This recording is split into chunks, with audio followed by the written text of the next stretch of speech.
Hello বন্ধুরা, welcome back to my channel. তো আগের ভিডিওর লাস্টে আমরা দেখেছিলাম যেখানে হিউনজুন তার কলেজ টাইমের ক্লাসকে দেখে অবাক হয়ে যায় অ্যান্ড ফ্ল্যাশব্যাক দ্বারা আমরা জানতে পারি তাদের মধ্যে একটি ভালো সম্পর্ক ছিল। আর ফারকিউন তাকে একদিন প্রপোজও করতে চাইছিল, বাট সেটা বলে চলে যায় যে আমি অ্যাব্রোড যাচ্ছি ল্যাঙ্গুয়েজ রিডিংয়ের জন্য।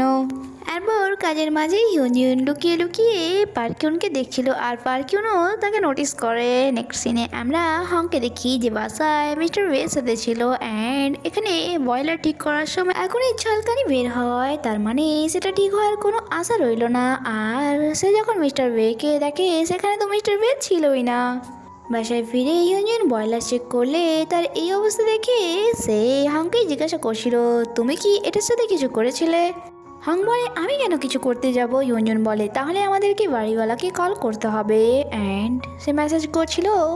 হং তার হাত থেকে ফোন নিয়ে মেসেজ করা শুরু করে, আপনারা আমার ওয়াইফের কল রিসিভ কেন করছেন না? আপনাদের জন্যই আমার ওয়াইফ কয়েকদিন ধরে স্নানও করতে পারেনি। ওয়াইফ শুনে তো হিউনজুন তার হাত থেকে ফোন নিয়ে নেয় অ্যান্ড বলে, তুমি ওয়াইফ কেন বলছো? হং বলে, তারা এভাবেই শুনবে, তাই ফোনটা আমায় দাও। অ্যান্ড তারা এই ফোন নিয়ে টানাহড়ি শুরু করে দেয় আর শেষমেশ আর দুজনেই শারিকের মতো ঝগড়া করা শুরু করে। আর তাদেরকে এভাবে করতে উজুও দেখছিল। এরপর কাজের শেষে হিউনজুন গ্রুপ মেসেজ দেখছিল যেখানে সবাই তাকে নিয়ে গসিপ করছিল যে ওই লবি গার্ল আমাদের গ্রুপেই আছে, হয়তো সে এখন লুকিয়ে লুকিয়ে আমাদের মেসেজ পড়ছে। যা দেখে তো হিউনজুনের অনেক বেশি রাগ হয় আর হংকে ভিডিও দেখে বলে, আজ শুধুমাত্র তোমার জন্য অফিসের সকলের সামনে আমার ইমেজ এমনটা হয়েছে। সে বলে, ইটস ওকে, আর এমনিতেও এটা তো তোমার ব্যাক সাইড দিয়ে দেখা যাচ্ছে, তাই তারা থোড়ি বুঝতে পারবে যে এটা তুমি। সে বলে, এখন তো তারা এমন গসিপ করছে, যদি তারা জানতে পেরে যায় যে এই মেয়েটি আমি, তাহলে আমি তো মুখও দেখাতে পারবো না। তখন আমি তার সামনে কি করে গিয়ে দাঁড়াবো? সে আমার ব্যাপারে কি ভাববে? যখন কি হাং বুঝতে পারছিল না যে সে কার ব্যাপারে কথা বলছে, সে কি পাগল হয়ে গিয়েছে। নেক্সট ডে হিউনজুন ঠান্ডা পানিতেই স্নান করে নেয়। অ্যাকচুয়ালি সে তার ক্লাসের সামনে এমন ডার্টি ভাবে যেতে চাইছিল না যাতে তার সামনে এম্বারেস না হতে হয়। এভাবেই কয়েকদিন কেটে যায় আর ঠান্ডা পানিতে স্নান করার কারণে সে অ্যান্ড বেবি আর হংও অসুস্থ হয়ে পড়ছিল। আর যখন হিউনজুন অফিসে যায় সেখানে তার কলিগসরা আলোচনা করছিল যে কাল টিম ম্যানেজার আসবে না, যা শুনে সে খুশি হয় যে তার মানে কাল আমাকে ঠান্ডা পানিতে স্নান করতে হবে না। এভাবেই 6 দিন কেটে যায় অ্যান্ড আজ তো তার বডি থেকে এত বাজে স্মেল আসছিল যে উজু তার নাক চেপে ধরে। বাট হিউনজুনের তাতে কি, সে থোড়ি আজ স্নান করবে, কারণ তার ক্রাশ তো আজ অফিসে আসেই না, তাই সে তাকে গুড বাই বলে অফিসে চলে যায়। বাট সেখানে গিয়ে যখন সামনে পারকিউনকে বসে থাকতে দেখে সে অবাক হয়ে যায় অ্যান্ড ভাবে আমার সাথে কেন এমনটা হয়।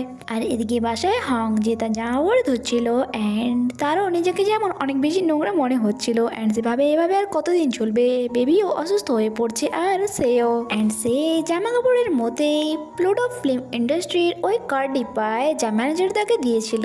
তাই সে তখনই বেবিকে নিয়ে যায় তার ফ্রেন্ডের কাছে অ্যান্ড তাদেরকে বলে বেবির খেয়াল রাখবে, আর চলে যায় ম্যানেজারের সাথে দেখা করতে। আর ম্যানেজারকে গিয়ে জিজ্ঞাসা করে, সত্যি কি একদিনের কাজের মূল্য আমাকে 100 মিলিয়ন দেওয়া হবে? সে বলে ইয়েস ইয়েস একদম, আর তাকে কাজ বুঝিয়ে দেয় অ্যান্ড এটাও বলে জিমিচু বেশি কথা পছন্দ করে না, তাই তুমি সেখানে নিজেকে হিরো প্রমাণ করতে যেও না। সে যেটা বলবে তার হাতে মিলিয়ে যেও। আর তাকে বাই বলে সেখান থেকে চলে যায়। এরপর হং যখন কাজের প্লেসে যায় সেখানে জিমিচু তাকে দেখে জিজ্ঞাসা করে, তুমি কে? সে বলে, আমাকে ওয়ান ডে অ্যাসিস্ট্যান্টের জন্য হায়ার করা হয়েছে।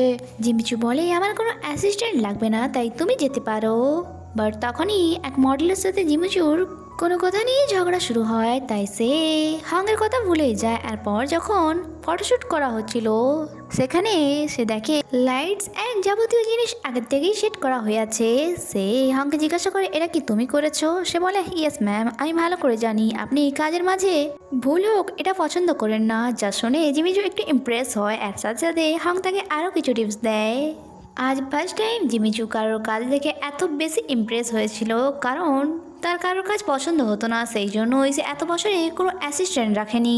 অন্যদিকে অফিসে আমরা হিউনজুনকে দেখি সে আজ ঠান্ডা লেগে যাওয়ার কারণে কেসেই যাচ্ছিল আর তাকে পারকিউন নোটিস করে। এরপর যখন অফিস শেষে তারা বাসায় ফিরছিল এখানে পারকিউন তাকে নোটিস করে সে এখনও কেসেই যাচ্ছিল এরপর আমরা হাংকে দেখি এই ব্যাপারে তার ফ্রেন্ডরা যখন জানতে পারে যে সে আর জিমিজুর সাথে কাজ করছে, তারা অনেক বেশি অবাক হয়ে যায় অ্যান্ড বলে এটা তো তোমার অনেক বছরের স্বপ্ন ছিল, সত্যি তুমি অনেক বেশি লাকি। বাট জিমিজু তো কোনো অ্যাসিস্ট্যান্ট কখনো রাখেনি, তাহলে তোমাকে রাখার জন্য সে রাজি কি করে হয়ে গেল? হং শুধু বলে জানি না, হয়তো সত্যিই আমি লাকি। অন্যদিকে অফিসে পারকিউন অ্যান্ড হিউনজুন একই এলিগেটরে চলে আসে অ্যান্ড পারকিউন বলে আজ আমি তোমায় বাসায় ড্রপ করে দিচ্ছি। এদিকে হং যখন বাসায় ফিরে এসে বাসার এই অবস্থা দেখে ভাবে আজ একদিন আমি বাসা পরিষ্কার পরিচ্ছন্ন করিনি, আর দেখো কি অবস্থা হয়ে গেছে বাসাটির। তখনই তার মনে পড়ে অজু কোথায় অ্যান্ড সে তার রুমে গিয়ে দেখে অজু তার জিনিসপত্র টেনে বের করেছে অ্যান্ড সেখানে সেই ক্যামেরাটি দেখে যা তার বাদার তাকে দিয়েছিল। এদিকে ওয়ার্কিউন হিউনজুনকে বাসায় ড্রপ করে দিয়েছিল অ্যান্ড তাকে জিজ্ঞাসা করে তুমি কবে থেকে এখানে শিফট হলে? সে বলে জাস্ট কয়েকদিনই হয়েছে। আর কিরণ বলে আমাদের লাস্ট দেখা হয়েছিল অনেক দিনই হয়ে গেছে, বাট আমি কখনোই ভাবিনি যে আমাদের দেখা এভাবে হবে। হিউনজুন বলে আমিও, তুমি অফিসে এত প্রফেশনাল থাকো, আমি তো ভেবেছিলাম তুমি আমাকে ভুলেই গিয়েছো। পারকিউন বলে তোমার কি খারাপ লেগেছে? সে বলে না এমনটা নয়। এরপর পারকিউন সেখান থেকে চলে যায় অ্যান্ড তার ওই দিনের কথা মনে পড়ছিল যখন সে হিউনজুনকে প্রপোজ করার জন্য গিয়েছিল, বাট হিউনজুন তাকে এটা বলে চলে গিয়েছিল যে আমি ল্যাঙ্গুয়েজ স্টাডির জন্য অ্যাব্রোডে যাচ্ছি। তারপর থেকে তাদের আর কখনো দেখাই হয় না। এদিকে হিউনজুন যখন বাসায় ফিরে বাসার এই অবস্থা দেখে সে হাংকে জিজ্ঞাসা করে বাসার এমন অবস্থা কেন, তুমি কি বাসা গোছাওনি? এগ্রিমেন্টে তো এটা লেখা না অ্যান্ড সে তার সাথে ঝগড়া করে শুরু করে দেয়। হাং রেগে গিয়ে বলে এগ্রিমেন্টে তো এটাও লেখা ছিল যে আমার রুমে কেউ যাবে না, বাট আজ এই বেবিটি আমার রুমে গিয়েছিল অ্যান্ড আমার জিনিসপত্র টেনেছে, সে আমার ক্যামেরাও বের করেছে। আজ আমি এমন একটা কাজ করেছি যা আমি কখনো করতে চাইছিলাম না। হিউনজুন বলে তোমার জন্য বয়লার খারাপ হয়েছে, আজ জানি না আজ আমাকে কেমন দেখাচ্ছিল, তার আমাকে কেমন লেগেছে। যখন কি হং তো বুঝতে পারছিল না যে সে কার ব্যাপারে কথা বলছে। সে বলে হিটার ঠিক হয়ে গিয়েছে, তাই গিয়ে বাত নিয়ে নাও।